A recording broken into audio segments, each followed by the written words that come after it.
Hello students. तो आज हम ये क्वेश्चन डिस्कस करने वाले। ये क्वेश्चन आया था जेईई एडवांस के 2025 वाले पेपर में। बात करें कौन से टॉपिक से बिलोंग करता है, तो ये क्वेश्चन है हमारे पास आयोनिक इक्विलिब्रियम चैप्टर से। काफ़ी इंपॉर्टेंट, काफ़ी ज़्यादा वेटेज रखने वाला चैप्टर है। इंटीजर बेस्ड क्वेश्चन है ये। तो सबसे पहले देखते हैं क्वेश्चन में क्या क्या गिवन है। हम लोग को बैरियम आयोडेट की सॉल्युबिलिटी निकालनी है और बैरियम नाइट्रेट और सोडियम आयोडेट को मिक्स करा है, मतलब दोनों को मिक्स करा है तो रिएक्शन होगी। सबसे पहले रिएक्शन लिखते हैं। बैरियम नाइट्रेट को अपन ने मिक्स करा है सोडियम आयोडेट। सोडियम आयोडेट होता है NaIO3 और रिएक्शन कराने के बाद जो प्रोडक्ट है वो बना लेते हैं BaIO3 होल ट्वाइस, मतलब बैरियम नाइट्रेट हो गया, साथ में बन जाएगा NaNO3। ठीक है, रिएक्शन को बैलेंस करते हैं तो यहाँ पे 2 आ जाएगा, 2 सोडियम है तो यहाँ पे भी 2, और ये रिएक्शन अपने पास हो गई बैलेंस। इसके अलावा ये बैरियम नाइट्रेट जो है ना वो सॉलिड स्टेट में रहेगा, क्योंकि इनसॉल्युबल सॉल्ट है, स्पेरिंगली सॉल्युबल सॉल्ट है, तो सॉलिड स्टेट में रहेगा। ठीक, अब इनका जो डेटा गिवन है वो लिख लेते हैं हम लोग। तो इसका डेटा है बैरियम नाइट्रेट का अपने पास 200 ml और 0.01 मोलर, और इसका 100 ml 0.1 मोलर है। तो सबसे पहले मिलीमोल्स फाइंड कर लेते हैं। मिलीमोल्स क्या होता है? M/V। इसका भी M/V करते हैं तो ये आ जाएगा अपने पास 2 मिलीमोल। ठीक है, इसका आ जाएगा अपने पास 10 मिलीमोल। ठीक, स्टार्टिंग में ये दोनों नहीं थे। अब जब रिएक्शन होगी तो हम लोग सबसे पहले LR देखते हैं। तो यहाँ से साफ पता चल रहा है कि LR कौन है। ये अपने पास LR है, मतलब ये कंज्यूम हो जाएगा पूरा, तो बैरियम नाइट्रेट नहीं बचेगा। तो इसका 4 मोल रिएक्ट करेगा, तो 10 में से 4 मोल रिएक्ट करा तो बचा कितना? 6 मिलीमोल बचेगा हमारे पास सोडियम आयोडेट का, और इसका 2 मिलीमोल फॉर्म होने वाला है, और साथ में NaNO3 इसका डबल, मतलब 4 मिलीमोल बनेगा। सभी के जो मोल्स है, मिलीमोल्स किससे निकाल रहे हैं? जो LR है उससे। बेसिक जो अपन मोल कॉन्सेप्ट में स्टोइक्योमेट्री पढ़ते हैं उससे निकाल रहे हैं।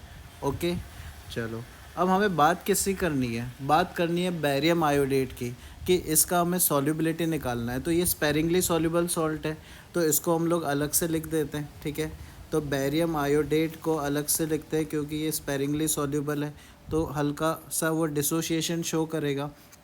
तो रिएक्शन में हमें बने मिलेगा बैरियम आयन और आयोडेट आयन। सही बात है। ठीक है, ये हो गई बैलेंस। अब हमें ये पूछा है कि इसके अंदर हम लोग को इसका सॉल्युबिलिटी कितना होगा, और हमें क्वेश्चन में KSP भी गिवन है।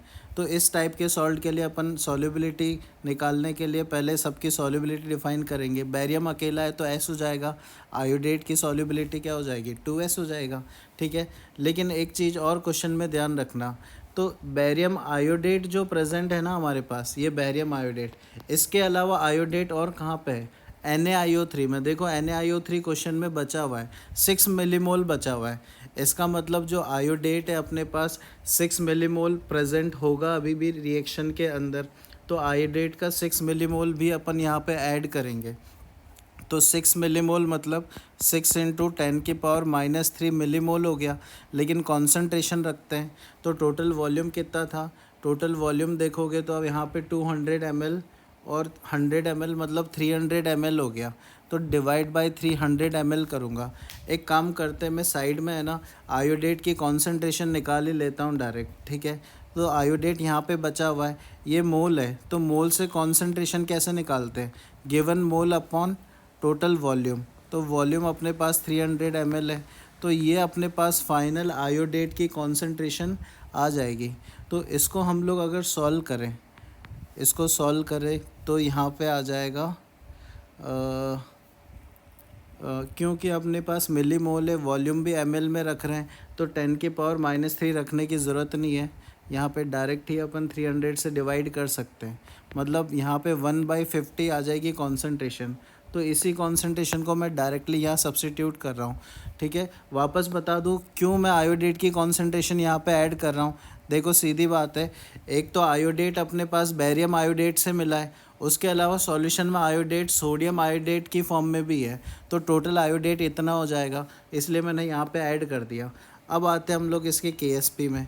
तो क्वेश्चन में हमें के एस पी भी गिवन है, ये रहा के एस पी की वैल्यू 1.58 10 की पावर -9, तो 1.58 इंटू 10 की पावर -9 कर दिया, और यहाँ पे हम लोग लिखेंगे s इंटू 2s प्लस 1/50 का स्क्वायर, क्योंकि दो कोफिशिएंट है और हमेशा की तरह हम लोग क्या बोलते हैं, सॉल्युबिलिटी नेगलेक्ट कर देंगे 2s की वैल्यू, क्योंकि सॉल्युबिलिटी बहुत ही कम आती है तो इसके साथ नेगलेक्ट कर देंगे, बहुत इजी कैलकुलेशन हो जाती है।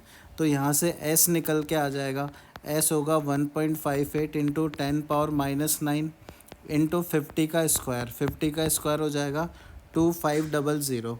तो फाइनली इसको अगर मैं मल्टीप्लाई करूँ तो ये आ जाएगा 3.95 इंटू 10 पावर -8, 10 पावर -6, 8 नहीं 6, किस फॉर्म में देना है, हाँ 10 पावर -6 फॉर्म में देना है, तो मैंने उसी फॉर्म में निकाला है। तो फाइनल जो अपना आंसर जो हमें OMR में फिल करना है वो हो जाएगा 9.35। ओके।